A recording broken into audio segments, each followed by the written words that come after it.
on the cross. எப்படிப்பட்ட ஒரு அர்ப்பணிப்புன்னு யோசிச்சு பாருங்க. See what kind of great dedication. அதனால ஊழியத்துக்கு ஒப்பு கொடுக்கிறதுங்கிறது சாதாரண காரியம் அல்ல. So giving yourself to the ministry is not an easy work.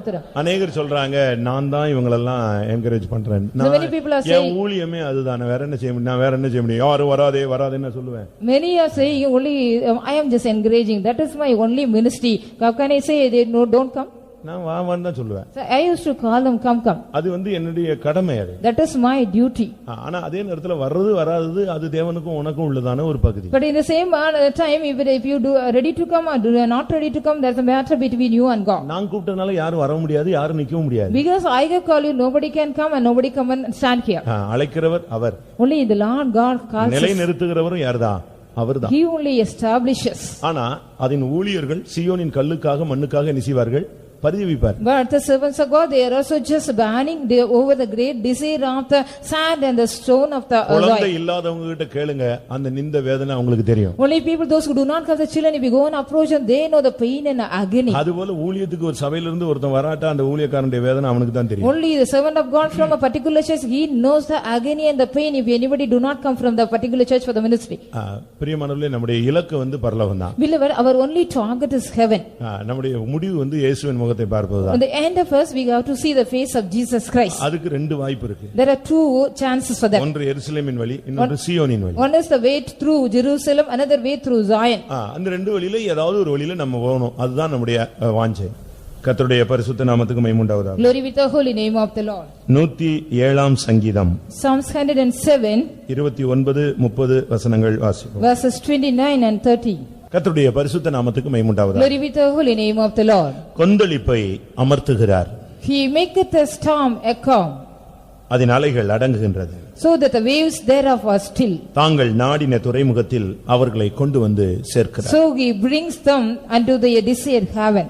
கொந்தளிப்பு என்கிறது கடல்ல நடக்கக்கூடிய ஒரு மிகவும் கொடூரமான ஒரு சம்பவம். The storm or the raging is a cruel incident, often it happens in the sea. விசுவாச வாழ்க்கை ஒரு கடல் யாத்திரை. The life of faith is like the voyage. ஒவ்வொருவருக்கும் ஒரு துறைமுகம், நாடிய துறைமுகம் இருக்கிறது. Each and everybody we are having a desired haven. ஒவ்வொருவரை குறித்தும் தேவனுக்கு ஒரு நோக்கம் இருக்கிறது.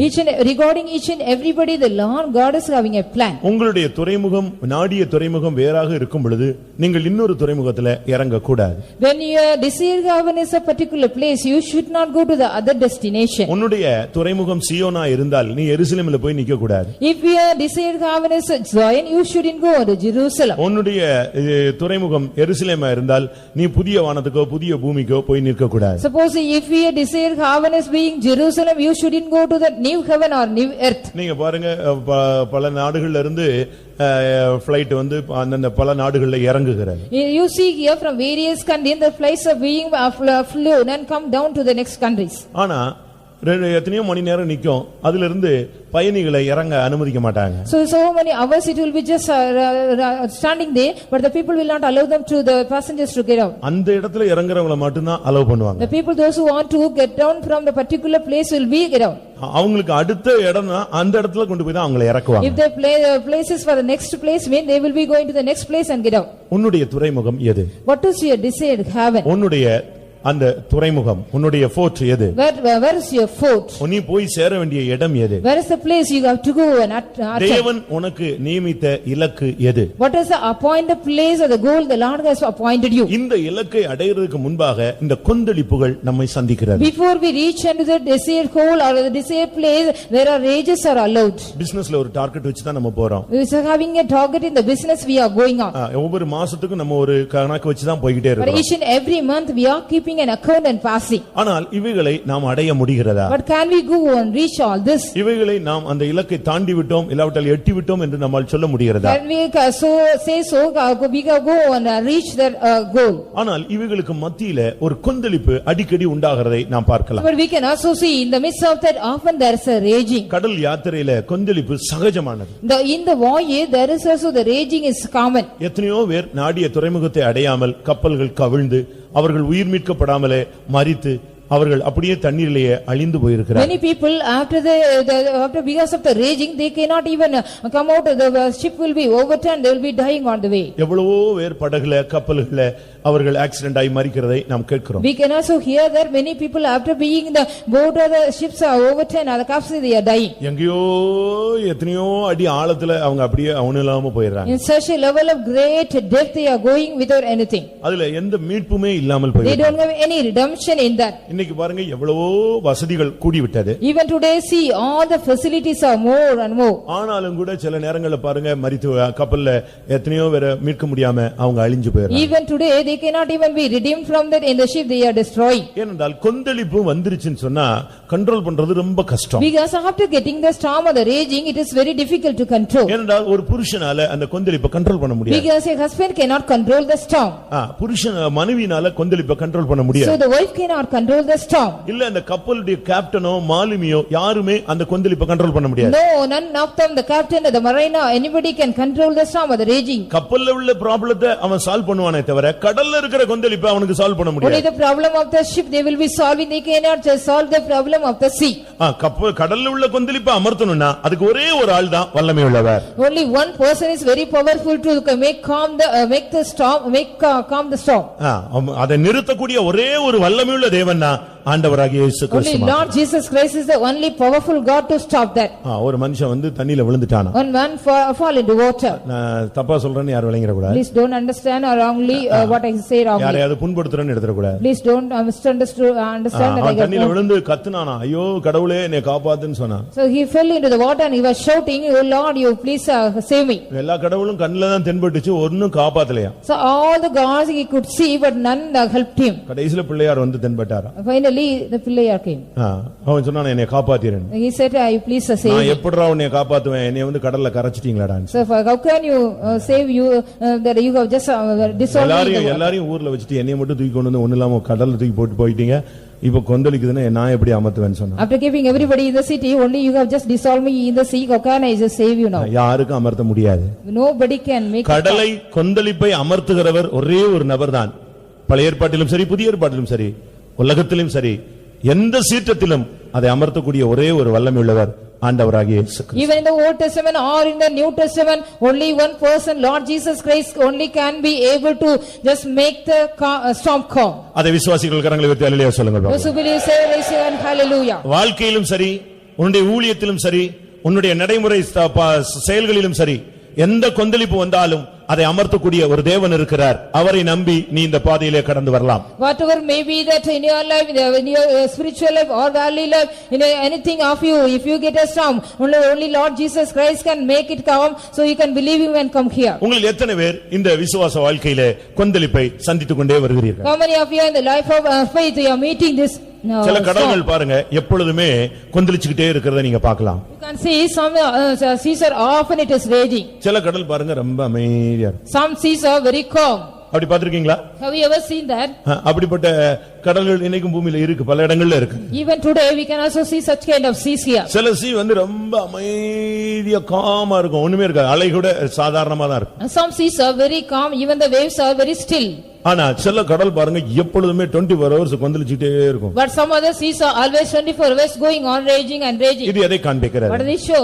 ஒரு சிலருடைய வாழ்க்கையில ஒரு சமாதானம், ஒரு இளைப்பாறுதல், ஒரு நார்மல் லைஃப்லயே போயிட்டு இருக்காங்க. Some others lives are being very calm and very rest, they are going normal way. ஆனா சிலருடைய வாழ்க்கை அப்படி அல்ல. பிறந்ததிலிருந்து இருந்து வளர்ந்ததிலிருந்து இருந்து அறிவு தென்பட்டதிலிருந்து இருந்து விசுவாசத்துல வந்ததிலிருந்து இருந்து இது வரைக்கும் ஒரே கண்டினியூவா ஒரு கொந்தளிப்பு இருந்து கொண்டே இருப்பதை நீங்கள் பார்க்கலாம். You can also see in some others life from their very birth as well as from they brought up, they are going on meeting again the storm again after storm. ஆனா ஒன்று மாத்திரம் நீங்க விசுவாசிங்க, எந்த கொந்தளிப்பானாலும் அதை அமர்த்தக்கூடியவர் நம்முடைய தேவன். But one thing you got to believe, whatever may be the raging, our God is able to make it calm. இரண்டாவது, உங்களை நாடின துறைமுகத்தில் கொண்டு போய் சேர்க்கவும் அவர் வல்லவர். Secondly, he is also able to take you to the desired haven. எங்கயாவது ஒரு துறைமுகத்தில் இறக்கி விட்டுட்டு இனிமே போகாதுங்க அப்படிலாம் சொல்ல மாட்டார். He will not say just drop you in some other harbor or other fort and you go somewhere else. say. நீ இங்க இறங்கிரு, இனிமே நான் உன்னை கொண்டு போக மாட்டேன்னு சொல்ல He மாட்டார். will not say, just you get down here, I will not take you hereafter. நீ நாடிய துறைமுகத்துல உன்னை கொண்டு போய் சேர்க்க வேண்டிய அந்த இலக்குல கொண்டு போய் சேர்க்க அவர் வல்லமை உள்ளவர். He is able or powerful to take you to the desired haven and also take you to that particular place. உங்களுடைய வாழ்க்கையில கொந்தளிப்புகள் இருக்கிறதா? Is there any raging in your life? எதை கொந்தளிப்பு என்று வேதம் சொல்லுகிறது? What does the scripture mention about the raging? ஏசாயா 57 அதிகாரம் 20 21 வசனங்கள். Isaiah chapter 57 verses 20 and 21. துன்மார்க்கர்கள் கொந்தளிக்கும் கடலை போல இருக்கிறார். The wicked people are troubled sea. இன்றைக்கு விசுவாச வாழ்க்கையில உங்களுக்கு விரோதமாக எழும்பி இருக்கிற மனிதர்களை நீங்கள் சிந்தித்து பாருங்க. Today you can also just meditate about the people in the life of your faith, those who got against you. உங்களுடைய வாழ்க்கையில கொந்தளிப்புக்கு காரணம் உங்களுக்கு விரோதமான துன்மார்க்கர்கள். So the raging in your life, the people, those who are wicked people which are against you. இன்றைக்கு விசுவாசிகளுக்கு அநேக பொல்லாத வல்லமையுடைய மனிதர்களுடைய தாக்குதல் அதிகமாக இருக்கிறது. Even today we can also see for the believer, the people wicked they are being attacked by the wicked people more. இவங்க உண்மையா இருக்கிறதுனால, because they are sincere, கொஞ்சம் கர்த்தருக்காக நிக்கிறதுனால, because they are standing for the Lord's sake, மற்றவர்களோடு ஒத்து போகாதனால, because they are not just mingle with others and go, கொஞ்சம் straight ஃபார்வர்டா இருக்கிறதுனால, because they are somewhat straight forward, கொஞ்சம் வளைந்து கொடுக்காதனால, because they are just they are bent. இன்னைக்கு மற்ற ஜனங்கள் தேவனுடைய ஜனங்களுக்கு விரோதமாக கொந்தளிக்கிறதை நாம் பார்க்கலாம். Likewise we can also see the other people, they are just raging against the people of God. அவங்க எல்லாம் துன்மார்க்கர்கள். They are the wicked people. இன்றைக்கும் கூட விசுவாச வாழ்க்கையில உங்களுக்கு விரோதமாய் துன்மார்க்கர்கள் எழும்பி இருக்கிறதை நீங்கள் பார்க்கலாம். You can also see even today in your life of faith, the people those who also got against you are the wicked people, those who got against you. துன்மார்க்கர்கள்ல ரெண்டு கூட்டம் இருக்கிறது. There are two groups of wicked people. ஒன்று உலக பிரகாரமான துன்மார்க்கர்கள். One is the worldly wicked people. மற்றொன்று தேவ சமூகத்துக்கு வருகிற துன்மார்க்கர்கள். The other one, the people those who are coming to the presence of God. பிரசங்கில நாம் பார்க்கும் பொழுது, when we read in Ecclesiastes, பரிசுத்த ஸ்தலத்துக்கு போக்குவரவாய் இருந்த துன்மார்க்கர்கள் என்று சொல்லியிருக்கிறது. it has been said about the wicked people, though they had gone and come back to the holy place. பிரசங்கி 8 அதிகாரம் 10 வசனத்திலே நீங்கள் அதை பார்க்கலாம். We can read in Ecclesiastes 8:10. அடுத்து சமாதானம் இல்லாதவர்கள் துன்மார்க்கர்கள் என்று வேதம் சொல்கிறது. The scriptures mention about people those who do not have the peace, they are the wicked people. இன்றைக்கு உங்களுக்கு விரோதமாக உங்களுடைய வேலை ஸ்தலங்களில் யார் உங்களுக்கு விரோதமாய் எழும்புவது? Today in your workplace, who is getting against you? உங்களுடைய பிசினஸ்ல போட்டிகள் இருக்கிறதா? Is there any rivals in your business? நீங்க அவங்களுக்கு விரோதமாய் எழும்பாவிட்டாலும், even though if you do not get against them, நீங்க அவங்களுக்கு விரோதமாய் செயல்படாவிட்டாலும், even though if you do not work against them, நீங்க அவங்களுக்கு விரோதமாய் பேசாவிட்டாலும், even though you do not speak against them, ஆனா அந்த துன்மார்க்கனுடைய எண்ணங்கள் என்னன்னா நமக்கு விரோதமாய் அவனை எழும்பி வரவச்சு. because the thought of the wicked man, only they are just getting against us. உனக்கு எப்பொழுது சமாதானம் இல்லையோ அப்பொழுது நீ ஒரு துன்மார்க்கன். At the time you do not have the peace, you are a wicked man. நீ பரிசுத்த ஸ்தலத்துக்கு வரலாம் போகலாம். You can also come to the holy place and go back. 50ஆம் சங்கீதத்திலே பார்க்கும் பொழுது, when we read in Psalms 50, தேவன் துன்மார்க்கனை பார்த்து பேசுகிறார். seeing the wicked man, the Lord God speaks. நீ திருடனோடு ஒருமித்து போகிறாய். You are just content with a thief. விபச்சாரக்காரனோடு உனக்கு பங்குண்டு. You are the partakers of the adultery. என்னுடைய வசனத்தை நீ பேச உனக்கு என்ன தகுதி இருக்கு? What right you are having to declare my word? இந்த துன்மார்க்கர்கள் தான் கொந்தளிக்கிற ஒரு வல்லமை உள்ளவர்கள். Only the wicked people are having the power to rage. துன்மார்க்கனை உற்று விசாரித்தாயானால் அவன் அங்கே இல்லை. If you also seek the people, the wicked people, they are not there.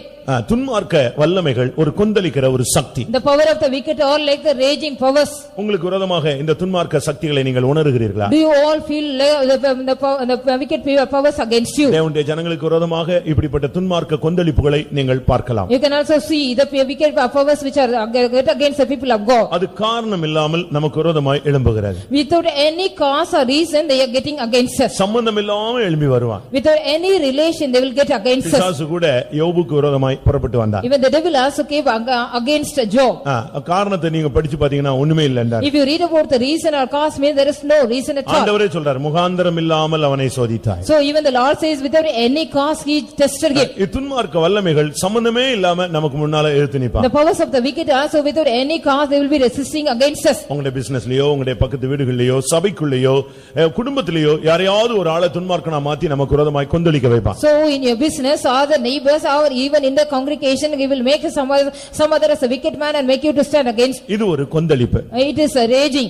இரண்டாவது ஒரு கொந்தளிப்பு இருக்கிறது. What is the second? There is a raging. இரண்டாவது ராஜாக்கள்ல in second Kings 19ஆம் அதிகாரத்துல chapter 19 27 28 வசனங்களிலே verses 27 and 28. சனகரிப் அனுப்பினான ரப்சாக்கேயின் வார்த்தை ஒரு கொந்தளிப்பாக இருந்தது. The words of the Rabshakeh whom the Sanherib sent.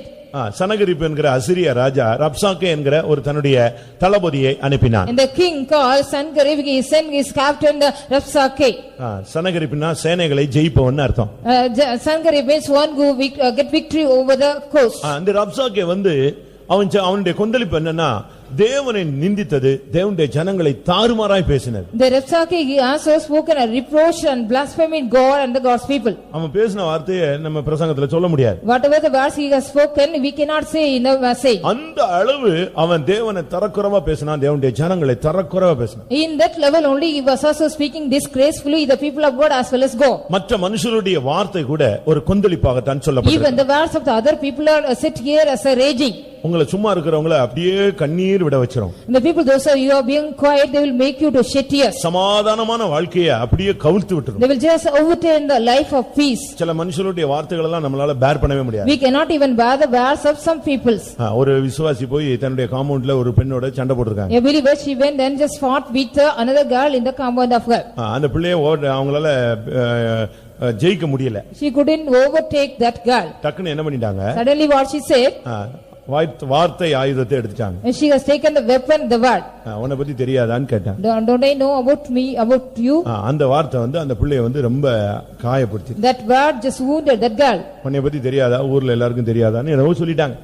Don't I know about you that even the whole city? அந்த பிள்ளை வந்து அந்த வார்த்தையை தாங்க முடியாம சூசைட் பண்ணிட்டான். Because that particular girl she couldn't even bother, she suicided. ரெண்டு பேரும் அடிச்சுக்கல. They did not beat each other. ஆனா வார்த்தை அந்த பிள்ளையை கொன்னுடுச்சு. Because the word killed that girl.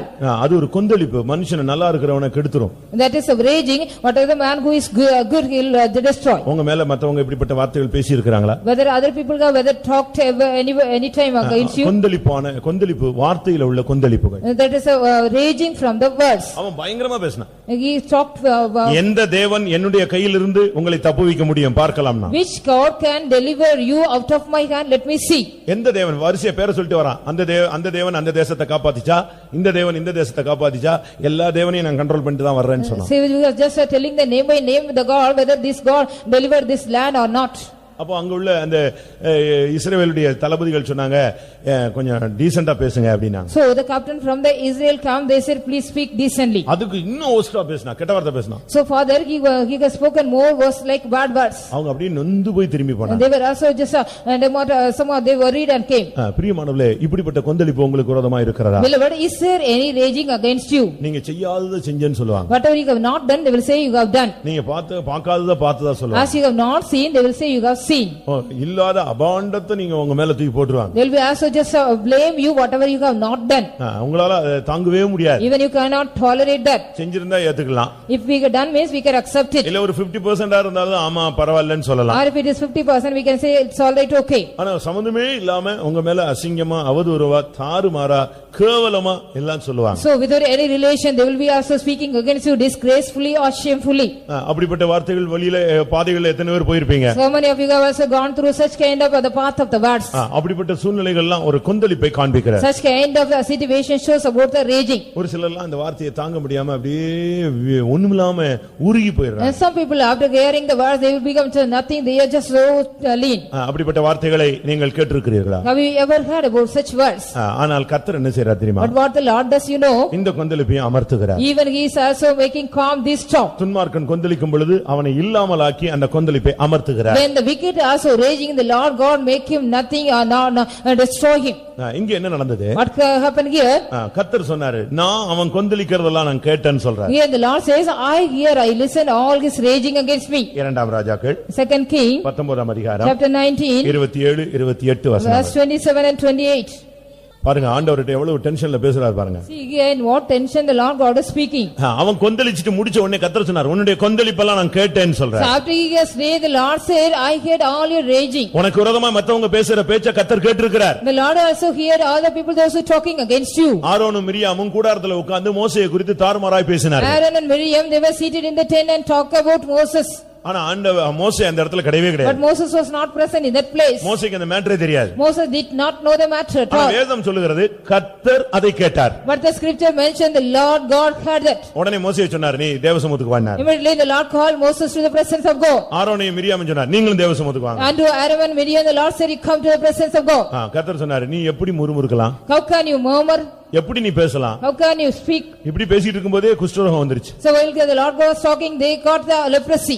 கர்த்தர் உனக்கு விரோதமாய் கொந்தளிக்கறாங்கன்னா அத கேட்கிறார். If anybody is raging against you, the Lord is hearing that. கொந்தளிப்பை அமர்த்துகிற தேவன் தான் நம்முடைய தேவன். Our God is a God who makes the storm calm. உனக்கு விரோதமா அவங்க பேசுனாங்க நீ எடுத்ததனால தான் தப்பு. Because you are taking that, they have spoken against you. நீ எதை எப்படி எடுக்கணும்? How can you take it there? கர்த்தர் சொல்றார், மகனே உனக்கு விரோதமாய் பேசுனேன்னு சொல்லாம நீ எனக்கு விரோதமாய் கொந்தளித்ததை நான் கண்டிருக்கிறேன் கேட்டார். So okay, the Lord says they have not just talked against you. He says you have just raged against me. I heard that. உனக்கு விரோதமாய் எழும்புற வல்லமைகள் தேவனுக்கு விரோதமான வல்லமைகள் நீ விசுவாசிக்க வேண்டும். You have to believe that the power which get against you is the powers which get against God. நீ தேவன் நிமித்தம் தானே இந்த பாதையில வந்திருக்கிற. Only because of God you have come in this way. நீ பைபிளை தூக்குனதனால தான் உனக்கு இவ்வளவு பிரச்சனை. Because you have carried the Bible, you are going out to meet all this problem. அப்ப உன்னுடைய பிரச்சனையை தேவன் தன்னுடைய பிரச்சனையா தான் எடுத்துக்கொள்வார். So the Lord considers all the problems of you as his own problem. அவங்க 4 வார்த்தை கேட்டதுக்காக நீ நச்சுன்னு ஒரு 3 வார்த்தை கேட்டு வந்துட்டேன்னா கர்த்தர் ஒண்ணுமே கண்டுக்க மாட்டார். Because if they have spoken 4 words, if he also asks the short words, 3 words, mean the Lord never mind it. அவன் 10 அடி அடிக்கும்போது ஒரு அடியாவது நான் அடிக்க மாட்டேனா அப்படிமோ. When he beats 10 beating,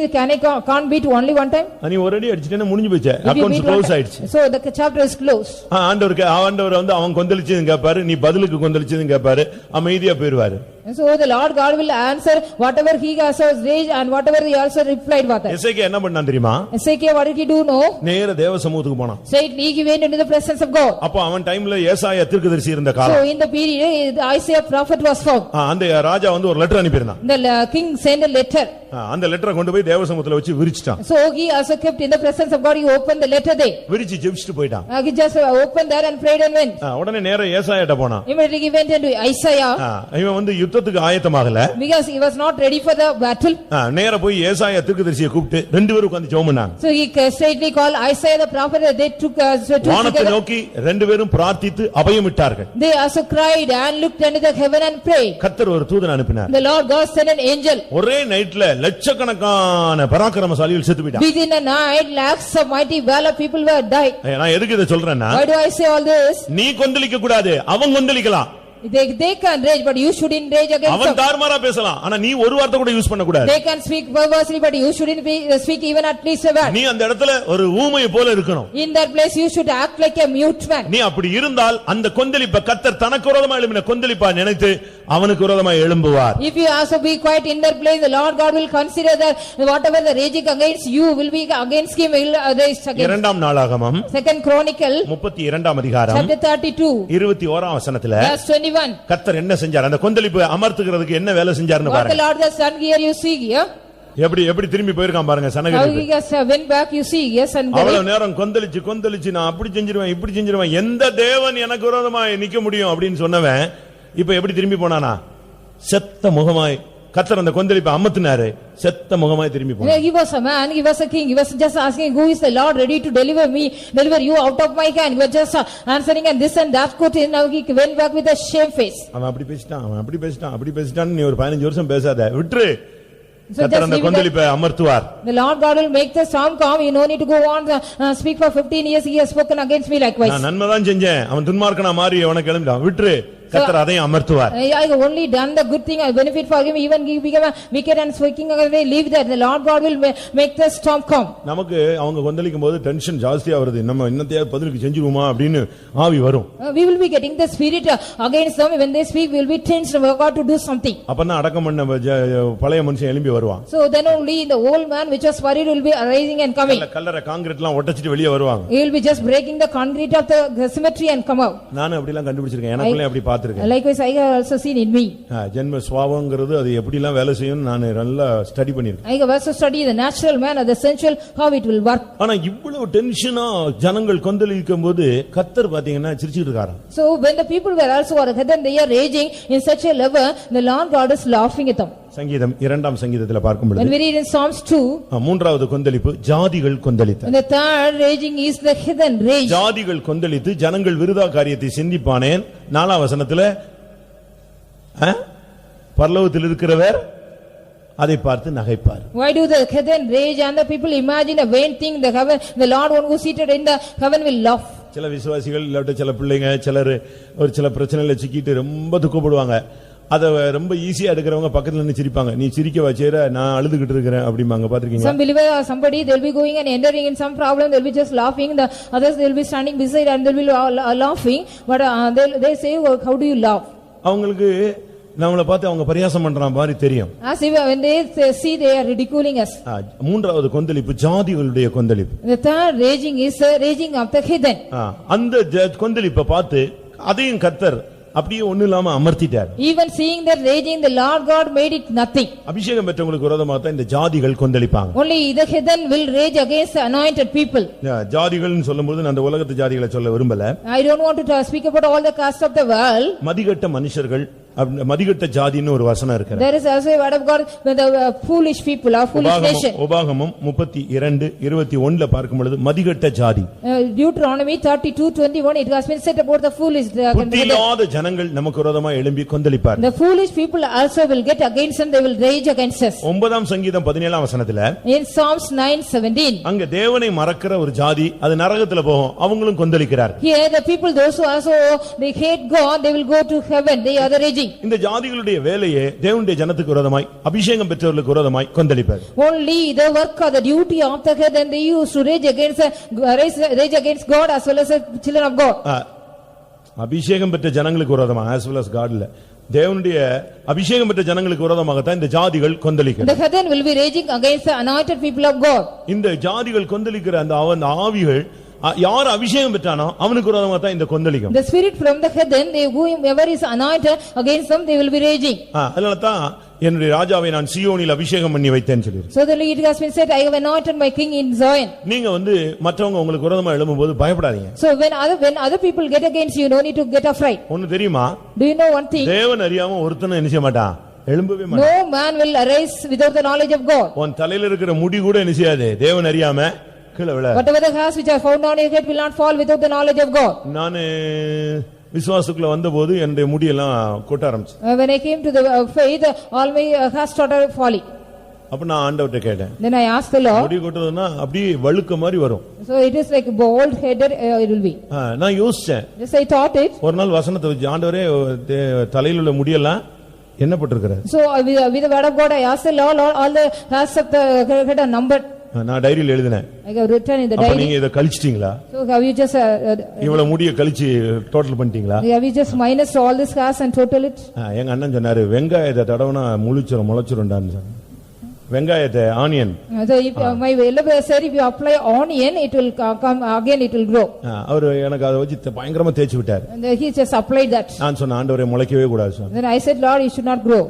control பண்றது யாரு? Only who is controlling that? நீங்க தான் முளைக்க வைக்கணும். Only you have to make it grow. கடைசில அவர் விட்டார் போறாங்க. Finally my brothers left it. நான் ஆண்டவர்ட்ட ஜெபம் பண்ணேன், நீங்க இப்போ அத ப்ளஸ் பண்ணுங்க. And so I asked the Lord, you plus it. எத்தனை முடியை என் தலையில இருந்து மைனஸ் பண்ணீங்களோ அத்தனை முடியை என்ன செய்யணும்? ப்ளஸ் பண்ணு. As many as hair you have, so minus from my head you have to plus it. நான் சும்மா சொல்லல.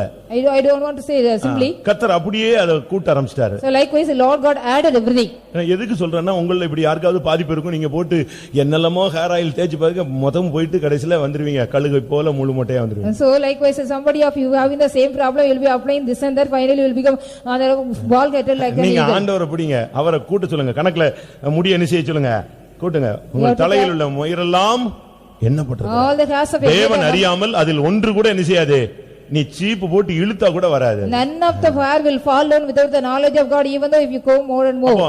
ஜாதிகள் கொந்தளிக்கும் போது கர்த்தர் வத பார்த்து சிரிச்சிட்டு இருக்காரு, ஏன் அபிஷேகம் பெற்றவனை போய் ஒண்ணும் பண்ண முடியுமா? So when the heathens are raging, the Lord God is laughing, what a man can do against the anointed people. அபிஷேகம் பெற்றவனை ஏதாவது செய்ய முடியுமா? Can we do anything against the anointed people? அபிஷேகம் பெற்றவனுக்கு விரோதமா யாரு கொந்தளிச்சாலும் ஒண்ணும் நடக்காது, அது அமரத்தான் செய்ய வேண்டும். When anybody just rage against the anointed people, they can't do anything, it will come. நான்காவது கொந்தளிப்பு, the fourth raging. யோவான் 6ஆம் அதிகாரம் 18ஆம் வசனம். John 6:18.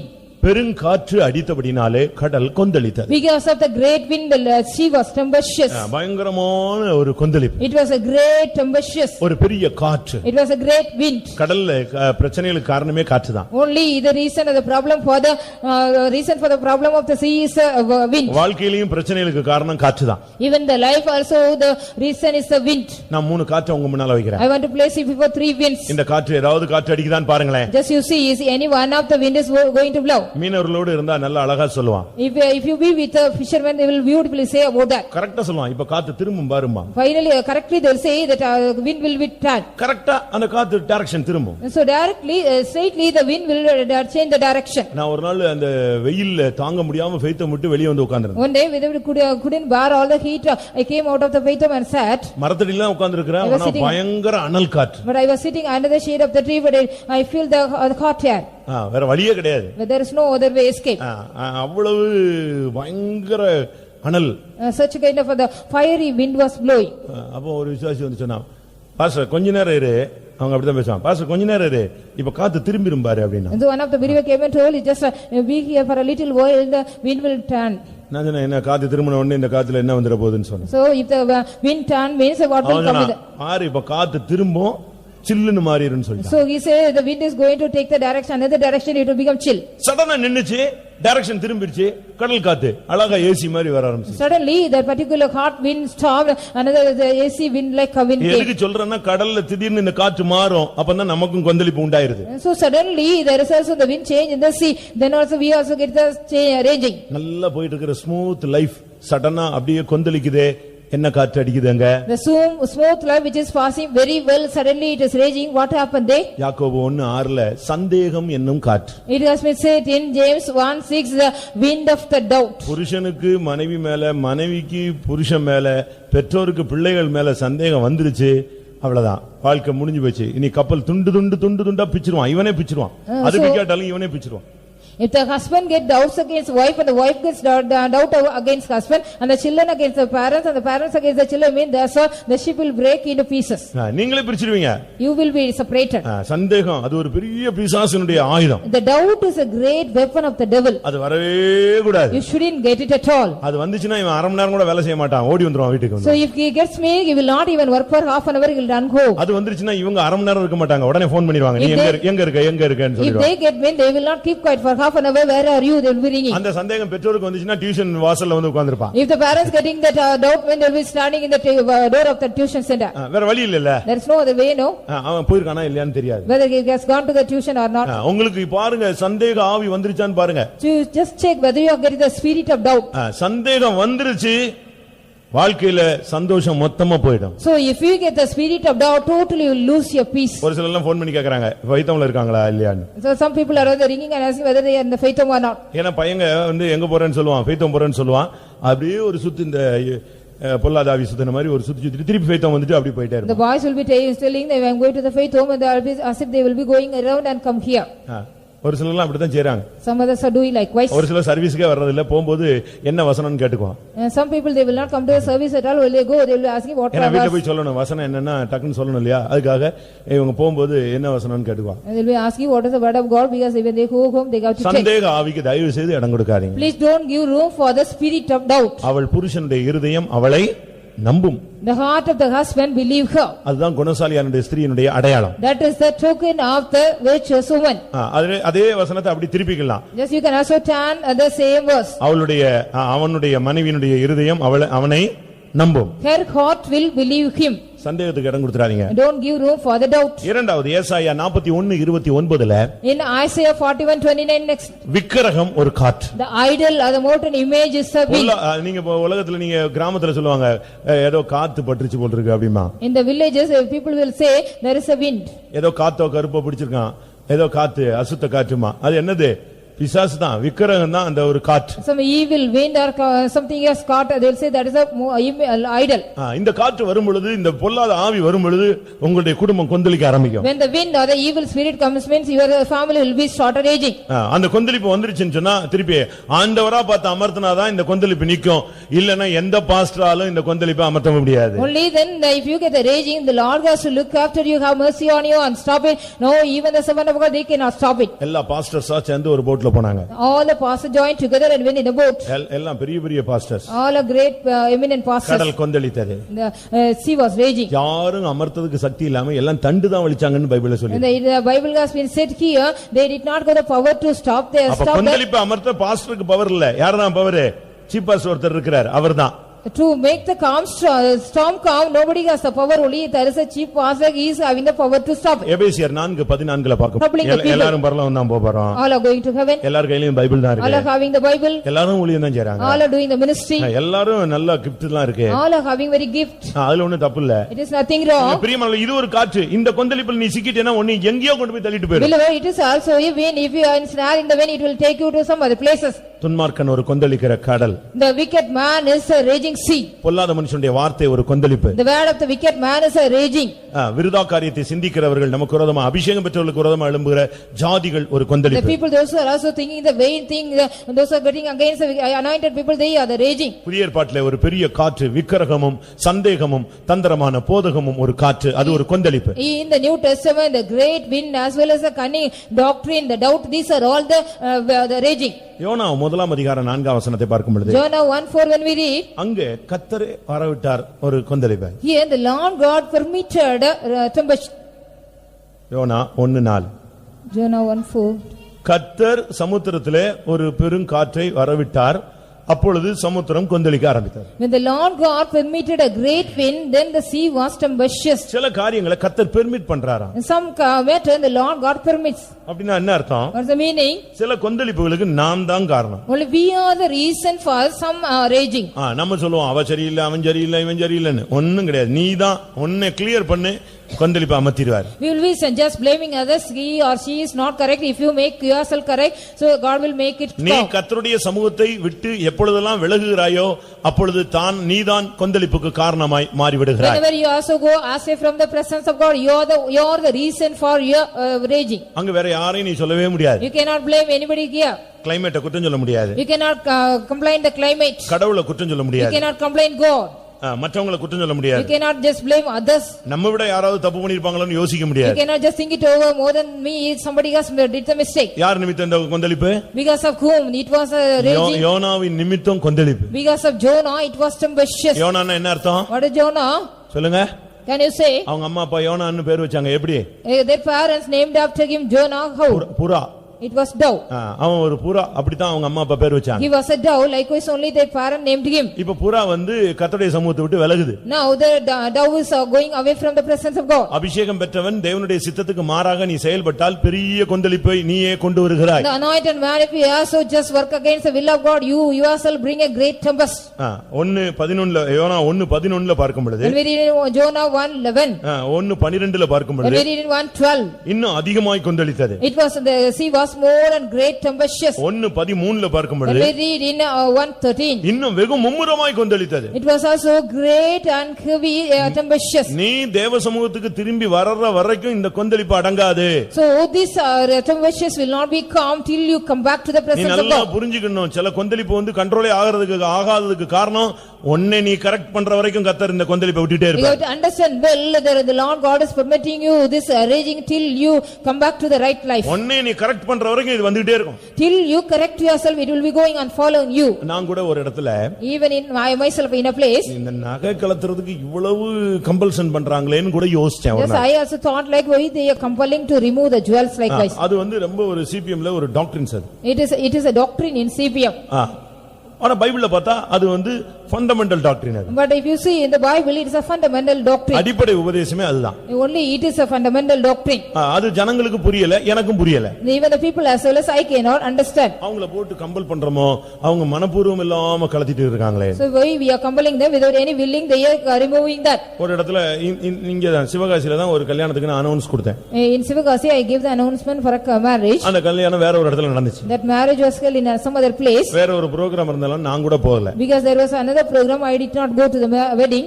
அந்த பிள்ளை என்னைய பார்க்கிறதுக்கு நான் வரலாமான்னு கேட்டா. That girl asked me, shall I come to visit you? எனக்கு அதுக்கு முன்னாலே நியூஸ் வந்துருச்சு, அவ கல்யாணத்துக்கு மட்டும் தான் கலத்திருக்கா, திருப்பி போட்டுட்டான். So before that I got the news only that she has removed the jewels for only for the sake of marriage. After that she will be married. நான் கேட்டேன், நீ திரும்பி போட்டுட்டியான்னு கேட்டேன். Have you put the jewels again? I asked her. ஆமான்னு சொன்னா. Yes. அப்ப நான் சொன்னேன், நீ கலத்திருக்க கூடாது. So you shouldn't have removed that. அது தவறு. It is wrong. நீ வெளிய போய் நெஞ்சிருக்கலாம், போட்டுக்கிட்டே அழகா கல்யாணம் கட்டிருக்க. Beautifully you can also wearing the jewels marry well. உன்னை சிபிஎம்ல கல்யாணம் கட்டணும்னு யாராவது கழுத்தை பிடிச்சு இழுத்தானா? Did anybody just compel you to you have to only marry in CPM? வெளிய போய் அழகா பண்ணிருக்கலாம். Beautifully you can also marry outside. நீ கலத்திட்ட பிறகு என்ன செய்ய கூடாது?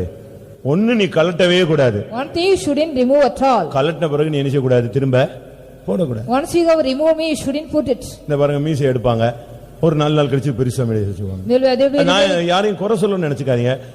தேவன் எல்லாத்தையும் பார்த்துட்டு இருக்காரு. நீ எடுத்தா போடாத, வைக்காத, அதுதான் கரெக்டான ஒரு policy.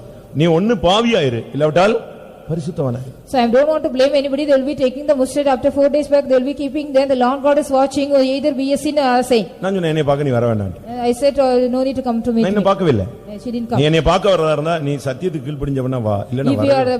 If you are a girl obey for the truth, you can come and meet me. அவ இன்ன வரைக்கும் பார்க்கல, ஆனா இப்ப கலத்திட்டான்னு கேள்விப்பட்டேன். She didn't see me. That she has removed now, I think. யார்ட்டே சொல்லி இருக்கறா, நான் கலத்திட்டேன்னு சொல்லுங்க. She was told to somebody, I have removed, go tell. அதுல நான் சந்தோஷப்படல. I am not happy in that. நான் என்ன சொல்றேன்னா, சத்தியத்தை நீங்க வந்து கரெக்ட்டா ஃபாலோ பண்ணு. So you have to follow the truth correctly. கலத்தாத, கலத்துனா என்ன செய்யாத, போடாத. Don't remove that. If you once remove, அப்ப நான் யோசிச்சேன், என்னதுக்கு போட்டு இந்த பிள்ளைகளுக்கு போட்டு இதுங்களுக்கு விடுறதுக்கு ஆசை இல்ல, இதுங்க பரலோகத்துக்கு போறதுக்கு இதுங்களுக்கு ஆசை இல்லனா நம்ம என்னதுக்கு போட்டு கட்டாயப்படுத்தணும்? Why we have to compel that? Then I thought so they don't have the willing to go to heaven. Why they are just we have to compel? நான் தர்மபுரியில இருந்தபோது, when I was in Dharmaburi, டேனிஷ் பெட்னு ஒரு இடம். There's a place called Danish Pet. அது வந்து Bethel fellowship உடைய head quarter. There's a headquarters of the Bethel Fellowship. அதுல நம்முடைய ஒரு விசுவாசி, நம்முடைய விசுவாசி ஒரு doctor. So one of our believers is doctor. He's a doctor there. அவர்தான் அந்த ஹாஸ்பிடலுக்கு ஃபுல் பொறுப்பு. He is a full responsibility person for a hospital. நான் சும்மா ஏவுதல் வந்ததனால சொல்றேன். So because I got the urge tail. அந்த அவங்களுக்கு அவர் வந்து child specialist. He is a child specialist.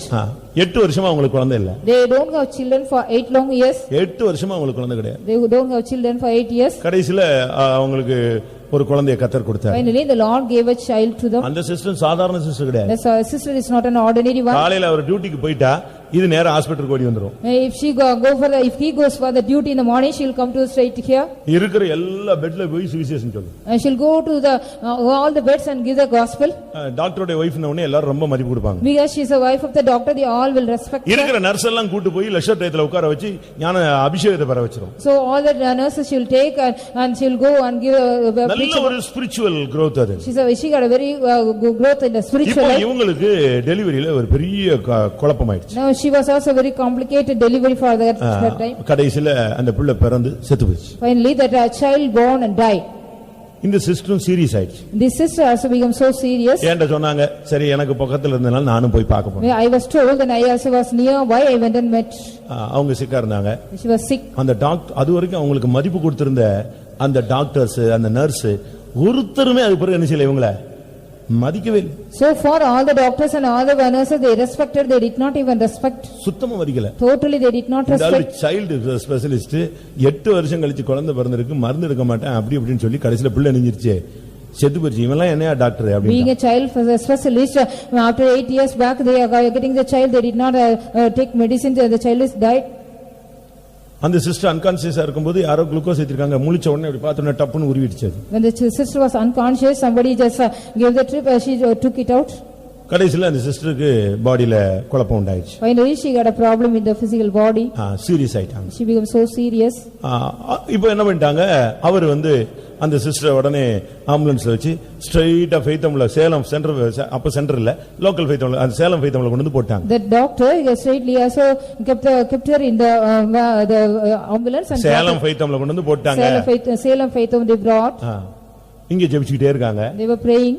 அந்த சிஸ்டர் நாளுக்கு நாள் மரணத்தை நோக்கி போயிட்டே இருக்கு. So every day she was just passing near the death. Final stage. She came to the final stage. அந்த டாக்டரோட ஃபாரின்ல படிச்ச ஒரு டாக்டர் வந்துட்டு, அநியாயமா பிள்ளையும் விட்டுட்ட, அநியாயம் போய் யாரை விட போற, ஒய்ஃபை விட போற. The doctor who was educated with a particular doctor said so unrighteously you lost your child as well as going to lose your wife. வந்து அந்த சகோதரியை செக் பண்ணிட்டு அவன் சொன்னானா, இனிமே மெடிக்கல் கூட என்ன செய்யாது இவளுக்கு கை கொடுக்காது. Finally he checked the doctor's wife and said even the medical will not help. எப்படி இருக்கும்? How it would be? ஊழியக்காரங்க எல்லாம் உபவாசம். The servants of God they took fasting. Full faithமே சாவு வீடு மாதிரி இருக்கு. The whole faithom is like a dead house. ஏன்னா அவங்க ரெண்டு பேரும் faithல ஸ்ட்ராங்கா நிக்கறாங்க. Because they two were standing on their faith strongly. அவருக்கு டாக்டருக்கு தெரியாதா, சைல்டு ஸ்பெஷலிஸ்ட்க்கு தெரியாதா, மருத்துவம் தெரியாதா, சத்தியத்துக்காக நிக்கறான். For the sake of the truth they were standing. Did not the child specialist know about that? Last minute. The last minute. அந்த sister காதுல ஒரு சத்தம் கேட்டுச்சான். The sister heard a voice in her ear. இந்த நகையை உனக்கு கலத்துறதுக்கு உனக்கு நான் எத்தனை தரம் ஏவுதல் கொடுத்தேன்னா? How many times I have also given you the urge to remove the jewels? எதுக்கு சொல்றேன்னா நான் அனுபவத்துல சொன்னதுல பார்த்ததுனால சொல்றேன். Because அந்த லாஸ்ட் மினிட்ல சிங்கிங் ஸ்டேஜ் வயிறுலாம் உப்பி ரொம்ப தடியாயி வெடிக்கிற கண்டிஷனுக்கு போய் அவங்கள ஒண்ணுமே பண்ண முடியாத கண்டிஷன்ல லாஸ்ட்ல ஆண்டவர் சொன்னாரா, ஏன் என்னைய நேசிக்கிறிய, இதை நேசிக்க இதை ஏன் உன்னால வெறுக்க முடியலன்னு ஒரு கேள்வி. What I have seen in my experience, I want to tell you that the last stage of her belly was also just swollen as well as about to just burst, and the Lord said, why can't you are loving me, why can't you remove the jewel? அது வரைக்கும் போல்டா இருந்த அந்த doctor, so far the doctor, he was so bold, இந்த சிஸ்டருடைய last breathing பார்த்த உடனே ஓன்னு கத்திட்டார். he was shouted and cried aloud after seeing the last stage of ஐயோ this. போய்ட்டாளே போறாளேன்னு சொல்லி He was just cried about pastor Edwin. Pastor Edwin, அவர் ஒரே கத்து எல்லாரும் ஐயோ முடிஞ்சு போச்சேன். அந்த லாஸ்ட் மினிட்ல கத்தர் சொன்னாரா, நீ என்னை நேசிக்கிறாயா? so in the last minute the Lord God asked, இல்ல இதன் ஸ்டட்ஸ் நேசிக்கிறாயான்னு கேட்டார். or are you loving the stud? இல்ல ஆண்டவரே நான் உம்மை தான் No நேசிக்கிறேன். Lord, I am loving you. முடியாத பட்சத்துல காதுல கைய வச்சு ரிங்க கயமா கலத்திருச்சான். So you was impossible manner also. அடுத்த second, the very next second, அது வரைக்கும் வயிறு அவ்வளவு பெருசா இருந்து பயங்கர கஷ்டப்பட்டாங்க. சடனா அவங்களுக்கு எல்லாமே கிளியர் ஆயிடுச்சு. so suddenly she was totally healed after she removed the jewel. எப்படி இருக்கும்? How it would be? அடுத்த செகண்ட் அந்த இடமே அப்படியே கிளைமேட்டே மாறிடுச்சு. எல்லாரும் அல்லேலியா பழனி ஆவியில நிறைஞ்சு குதிச்சு உருண்டுட்டாங்க. அவ்வளவு. so the very next second everybody say hallelujah and fill in the spirit and roll over there. Doctor foreign doctor கிட்ட நின்னு அப்படியே பிரமிச்சு போய்ட்டானா. என்ன மெடிக்கல் சயின்ஸ் ஓவர்டேக் பண்ணிடுச்சு, கிறிஸ்டியானிட்டி கிறிஸ்தவ வல்லமை ஏதோ ஓவர்டேக் பண்ணிடுச்சு. Medical science the foreign doctor also asked on his because the power of the Christianity is overtaken. இவர் பேரு கிறிஸ்டோபர். கிறிஸ்டி இது என்ன, இது இந்த ஸ்டட்ஸ் கலத்துனா சுகமாயிடுமா, இது ஒரு கான்செப்டா அப்படின்னு கேட்டான். he was asking about Christy, if you also remove the jewels will it be healed? இதுக்கு இவ்வளவு பவர் இருக்கா? Is it have such kind of power? அப்ப இதுல தான் உயிர் இருக்கா? oh is it in the life is behind it? எப்படி இருக்குன்னு யோசிச்சு how it would be? அடுத்த second சுகமாயிடுச்சு. the very next second she was healed. அடுத்து அவங்களுக்கு குழந்தை எல்லாம் கத்தர் கொடுத்திருக்காரு. அவங்க மதுரைக்காரங்க தான். they are from Madurai. the Lord has given them children too. அவங்க இப்பவும் டாக்டரா இருக்காங்க. even now they are doctors. குழந்தைகள் 2-3 இருக்குன்னு நினைக்கிறேன். they are having 2 or 3 children. கத்தர் நான் எதுக்கு சொல்றேன்னா அது ஒரு உபதேசம். that is a doctrine why I say so. உலகத்தை வெறுப்பது, they're hating the world. உலகத்தை வேண்டாம்னு சொல்றது. just we have to say no need this world. Eden தோட்டத்திலே காலின் கீழே தான் கர்த்தர் பொன்னை வச்சிருந்தார். பரலோகத்திலே ரோடாக பொன்னை வச்சிருக்கிறார். so even the garden of Eden the Lord has kept the gold under the legs. in the heaven the Lord has kept. அத நான் விசுவாசிக்கிறேன்னு சொல்றவங்க கையில ஊத்தி அல்லேலூயா சொல்லுங்க. those who say I am believing raise your hands and say hallelujah. Eden தோட்டத்திலே அந்த நதி ஓரத்திலே எது விளைந்தது? பொன் விளைந்தது. அதுக்கு மேல தான் ஏவாள் நடந்து போனது. so he was walking in the garden of Eden where the gold grew near the river. பரலோக ராஜ்யத்திலே அந்த வீதியெல்லாம் என்னது? பொன்மயமான வீதி. in the heaven all the streets are become golden streets. தீர்க்கதரிசன புத்தகத்துல என்ன சொல்லி இருக்கு? what it has been said in the book of prophecies, அந்த பொன்னு வெள்ளியும் உன்னை தப்புவிக்காது, நீ சீ என்று அதை வீதியிலே எரிந்து போடுவாய். gold and silver will not redeem you, you will just throw that like it's known irony. சாக போற மனுஷனுக்கு இந்த பொன்னு வெள்ளியும் கொடுத்த உடனே அந்த பிள்ளை எழும்பிருதா? so the man who is going to die, if you give the gold and silver, will they arise? எழும்பாது. they will not. அது எழும்பவே எழும்பாது. they will not arise again. அப்படினால இது ஒரு சத்தியம். so this is a truth. எதுக்கு இந்த கொந்தளிப்பு வந்ததுன்னு பாரு. just you have to see why do you get this raging. நீ சரியாயிட்டீனா இந்த கொந்தளிப்பை ஒரு நிமிஷத்துல அமர்த்துவார். if you become all right within a minute, the Lord God will make it calm. இந்த கொந்தளிப்பை எப்படி அமர்த்துகிறார்? how he makes it calm. 2 வசனம். யோபு 26:12. job 26:12. லூக்கா 8:24 வசனம். luke 8:24. யோபு 26:12ல in job 26:12 நம்முடைய வல்லமையினால் அந்த கொந்தளிப்பை அமர்த்துகிறார். he makes calm the storm by his power. Luca 8:24ல in luke 8:24 நம்முடைய வார்த்தையினால் அதை அதட்டி அதை அமர்த்துகிறார். by his word he is also rebuking it and making it உன்னுடைய calm. வாழ்க்கைக்கு விரோதமாய் எழும்புகிற எந்த கொந்தளிப்பானாலும் தேவனுடைய வல்லமையினாலும் வார்த்தையின் அதட்டுதலினாலும் இன்றைக்கு அதை அமர்த்த தேவன் வல்லமை உள்ளவர். the Lord God is able to rebuke as well as by his power he want to rebuke all the rages which get against your life.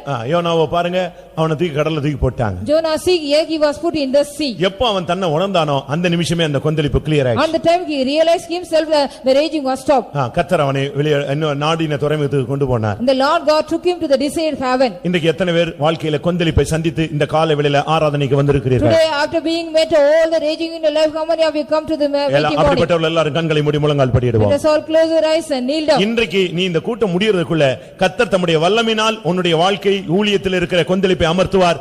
இல்லாவிட்டால் வார்த்தையினால் அந்த வல்லமையை அதட்டி அமர்த்துவார். Before the meeting over, the Lord God will give with his power, he will also rebuke with his voice, he will make calm the storm. ஒன்று வல்லமையினால் அமர்த்துவார். One thing, by the power he will make it calm. இல்லாவிட்டால் வார்த்தையினால் அதட்டி அமர்த்துவார். Secondly, with his voice he will rebuke and make it calm. அவர் சொன்னார்னா இதெல்லாம் அப்படியே இறையாதே, அவ்வளவுதான், அப்படியே அமைதியாய். He says so, everything will be quiet. Peace means everything will be quiet. அப்படிப்பட்ட தேவனை விசுவாசிக்கிற எல்லாரும் கண்களை மூடி முழங்கால் படியிடுவோம். Those who believe such kind of God, let us all close our eyes and kneel down. உன் வாழ்வின் கொந்தளிப்பை கர்த்தர் அறிவார். The Lord God knows the raging of your life. உன்னுடைய ஊழியத்துக்கு விரோதமாக எழும்புற கொந்தளிப்பை கர்த்தர் அறிவார். The Lord God knows the raging which get against your ministry. அதனால உனக்கு ஒரு சந்தேகம், ஒரு கேள்வி, ஒரு படபடப்பு இருக்கிறது. Because of that you are having a doubt as well as a question. நான் நாடிய திருமுகத்துல போய் சேருவேனா? Shall I go and reach the desired heaven? இப்படிப்பட்ட ஒரு கேள்வி, ஒரு கலக்கம் உனக்கு இருக்கு. You are having the trouble as well as a question in you. என்னைக்கோ நடந்த சம்பவம் உன்னை போட்டு உறுத்தி உன்னை இழுத்து கொண்டிருக்கிறது, நீ போய் சேருவாயா என்கிற ஒரு கலக்கம் உனக்குள் இருக்கிறது. The incident which happened some other day, it is also just making you and pressing you down. Will you go to the desired heaven of you? எனக்கு இந்த பிரசங்கத்துல ரொம்ப பிடிச்ச வசனம், கொந்தளிப்பை அமர்த்துகிறார். அது மாத்திரமல்ல, அப்படியே விட்டுறதல்ல, ஏன்னா மறுபடியும் கொந்தளிக்கும். அதுக்கு முன்பாக அவனை நாடிய துறைமுகத்தில் கொண்டு போய் அவர் சேர்க்கிறார். Here I like the word of God very much. He also make calm the storm as well as he take you to the desired haven. அப்படி விசுவாசிக்கிற எல்லாரும் கண்களை மூடுங்க. Those who believe that you all close your eyes. நீ அவிசுவாசப்படாதே. You don't be unbelief. நீ பயப்படாதே. You don't get afraid. நீ தடுமாறாதே. You don't stumble. பிசாசின் கேள்விகளுக்கு இடம் கொடாதே. Don't give the room for the question of the devil. உன்னை நாடிய துறைமுகத்தில் கொண்டு போய் சேர்ப்பார். He will guide you to the desired heaven of you. வலுவாதபடி தன்னுடைய மகிமையான சன்னிதானத்தில் உன்னை நிறுத்த அவர் வல்லவர். He is able to keep you from falling to the glorious presence of him. ஹalleluya. இப்பொழுது தேவனுடைய வல்லமைக்காக நாம் காத்திருக்க போகிறோம். ஆமென். ஹalleluya. உங்க வாழ்க்கையில எந்த பகுதியில நீங்கள் எந்த கொந்தளிப்பை சந்தித்துக் கொண்டிருந்தாலும் பயப்படாதீர்கள். அதை அமர்த்துகிற தேவன் ஒருவர் உண்டு. அவர்தான் சர்வ வல்லவர். உலகத்தில் இருக்கிறவனிலும் நமக்குள் இருக்கிறவர் பெரியவர். யார் உனக்கு விரோதமாக எழும்பினாலும் கர்த்தர் அதை அமர்த்த முடியும். துன்மார்க்கர் எழும்பினாலும் அதை அமர்த்துவார். ஜாதிகள் கொந்தளித்தாலும் அதை அமர்த்துவார். வார்த்தைகள் கொந்தளித்தாலும் அதை அமர்த்துவார். பல காற்றுகள் அடித்தாலும் அதை அமர்த்துவார். ஒருவேளை நீயே காரணமாயிருந்தாலும் உன்னை சீர்படுத்துவார். துராபாலா ஷபாவாம் துராவா ஹபிலிபிலமாங்கா ரபாகாத்வ. அப்போஸ்தலனாகிய பவுல், நான் ராயனுக்கு முன்பாக நிற்க அபயமிடுகிறேன் சொன்னான். அவனை ஒரு படவிலே கப்பல்ல ஏற்றினார்கள்.